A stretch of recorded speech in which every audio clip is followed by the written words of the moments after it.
Mesdames et messieurs, si vous nous suivez, sachez que vous êtes sur Sora Web TV et c'est l'heure du journal. Au sommaire de cette édition, la cité des 41 collines a été le siège d'un effroyable accident. Une vingtaine de vies ont péri dans ce drame. Une tragédie bien prévisible selon Bokonon Roukon. Vous l'entendrez dans ce journal.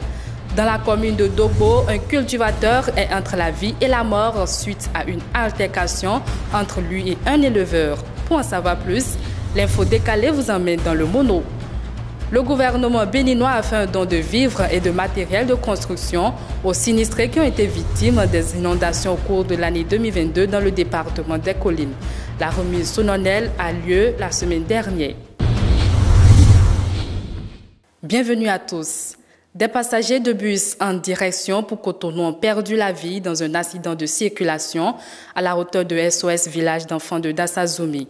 4 jours après ce drame, le souverain de Savalou, Ganfang Bagidi 15, s'est rendu sur les lieux du drame. Le point, c'est d'avec Raoul Ladoko et Majid Liadi. Sa Majesté Dada Ganfang Bagidi 15, roi de Savalou, accompagné du maire d'Elidi Wendo, est allé exprimer sa compassion au roi et au conseil communal de Dassazoumi.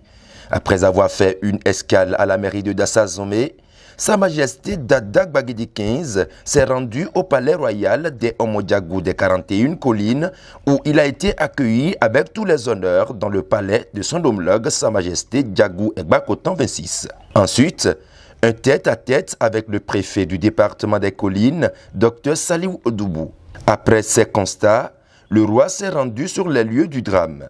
Pour Sa Majesté Ganfang Bagidi 15, il est important de faire des sacrifices pour conjurer le mauvais sort. Le dimanche 29, on a appris avec désarroi l'événement, l'accident qu'il y a eu à Dassa. Et nous sommes venus quand même présenter nos condoléances à toutes les familles éplorées, et dire notre soutien à la mairie de Dassa et au royaume de Dassa et au préfet des collines pour leur exprimer que nous sommes un et nous faisons un. L'intercommunalité ne doit pas être que pour les communes, c'est aussi pour les royaumes. Et une fois qu'un royaume ou une commune est affectée, on suppose que c'est notre commune qui est affectée. Le cérémonial, comme nous venons d'avoir tout à l'heure, c'est pour voir, c'est d'abord pour conjurer le mauvais sort. Et nous constatons avec regret que les 29 janvier sont des journées noires pour le département. En 2020, c'était mon prédécesseur qui partait. En 2021, c'était les événements malheureux En 2022, voilà, c'était les événements malheureux de mon pas. Et aujourd'hui, c'est encore des événements malheureux à Dassa. Il va falloir que nous, têtes couronnées, avec les responsables des divinités, qu'on se réunisse et voir comment conjurer définitivement ces mauvais événements. Cette démarche du souverain de Savalou a été appréciée par les autorités politico-administratives. Je pense que nous allons demander à toutes les confessions religieuses de nous aider dans la prière. De nous aider dans la prière, quand je dis confession religieuse, j'entends les cultes endogènes, les responsables de nos cultes endogènes, les responsables des confessions importées, les religions monothéistes. J'entends le christianisme, l'islam et tout le reste. Et donc, je voudrais profiter de cette occasion qui m'est offerte pour renouveler une fois encore mes sincères condoléances aux familles éplorées et prier le bon Dieu de bien vouloir absoudre nos frères, nos parents qui ont perdu leur vie, et donc que Dieu daigne accepter leurs âmes dans la félicité éternelle. Je profite également de cette occasion pour souhaiter prompt rétablissement à ceux qui sont encore en train de suivre les soins dans les différents centres, dans les différents hôpitaux. Donc, une fois encore, Sa Majesté, je voudrais très sincèrement vous remercier. Cette démarche qui est vraiment à saluer, elle est fédératrice, elle est très conviviale Et nous l'accueillons de tout bon cœur et vous remercions vous-même ainsi que la Cour royale pour cette démarche et priez vivement que cela ne se répète plus jamais dans notre Bénin. C'est une délégation de la commune de Savalou composée du roi Dadak Baguidi 15, sa cour et moi-même le maire de la commune de Savalou, où nous sommes venus rendre visite de courtoisie, dire nos compassions au maire de Dassa, au roi de Dassa et au préfet du département des Collines. L'objet, c'était de montrer l'affection qui existe entre nos différentes communes du département des Collines et présenter nos condoléances. Vous savez, Savalou et Dassa sont des communes sœurs. Et quand de ces événements malheureux se produisent sur l'un des territoires, c'est dire que c'est sur l'autre territoire aussi que ça se produit. Et c'est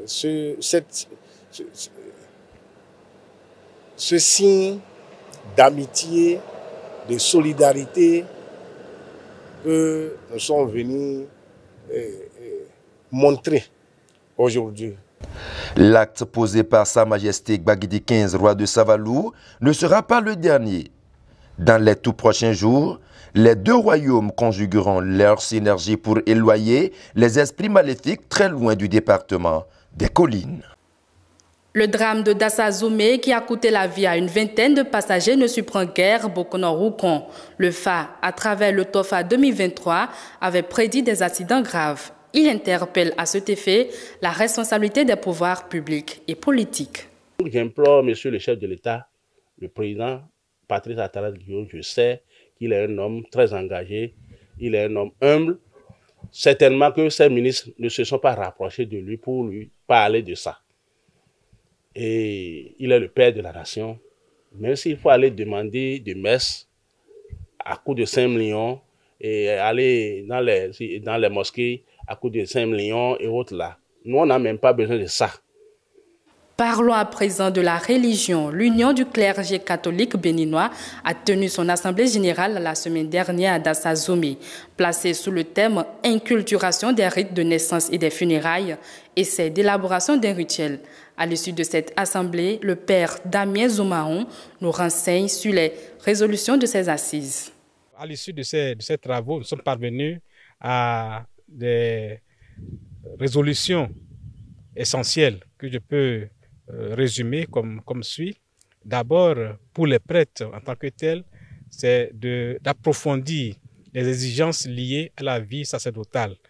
Et de deux, de renforcer la fraternité entre les prêtres pour que la mission soit portée de façon commune, quel que soit le lieu où on exerce sa mission, du nord au sud, de l'ouest à l'ouest, dans le pays en tout cas, que tous les prêtres soient davantage soudés entre eux pour porter l'évangile au monde, dans la société qui est la nôtre. Alors en troisième position, nous avons pris la résolution d'offrir de plus en plus une pastorale d'accompagnement pour les familles, depuis l'attente de l'enfant à naître jusqu'à son accueil dans la grande famille des enfants de Dieu qu'est l'Église. Nous avons aussi parlé de cette résolution d'offrir une pastorale d'accompagnement pour les familles depuis les temps de maladie d'un fidèle jusqu'à son décès et à ses funérailles. Alors, c'est important que l'Église, à travers ses prêtres, soit présente à ces moments éprouvants pour les fidèles catholiques et pour les personnes qui aiment notre Seigneur et qui veulent s'engager. Alors, au-delà de cela, nous avons parlé aussi de ce protocole de rituel inculturé. Et là, c'est élaboré, nous avons étudié, et c'est maintenant à soumettre à la conférence des évêques du Bénin qui vont étudier aussi. Et après cela, ce sera soumis également au pape à Rome. Et si c'est accepté, nous allons commencer par l'essayer. l'essayer pour soulager un peu les peines des fidèles catholiques qui sont en contexte culturel. Alors, il faut préciser qu'il ne s'agit pas d'un conflit entre la culture et la religion, mais toujours dans une perspective de mieux vivre sa foi et de faire le bien, d'apporter le bien à tout le monde. Cette édition se poursuit. Le gouvernement, à travers le Fonds national pour les catastrophes, soulage la peine des sinistrés. Ils ont bénéficié d'une importante vivre. Ce don est composé de nature variée, dont le riz, le maïs, le gari, des moustiquaires et des feuilles de tôle et bien d'autres. Compte rendu avec Aminat Imadou et Floris Boyou. Le gouvernement vole au secours des sinistrés du département des Collines. Qu'ils vous souviennent qu'en août dernier, les inondations ont fait des dégâts énormes. Le gouvernement du président Patrice Talon, sensible à cette peine, a ouvert un fonds national dédié à ce type de catastrophe. Le dit don est issu du fonds 4 que le gouvernement de la République a mis en place au profit des sinistrés. La commune de Savalou, comme toutes les autres communes du département, a bénéficié de ce fonds qui lui a permis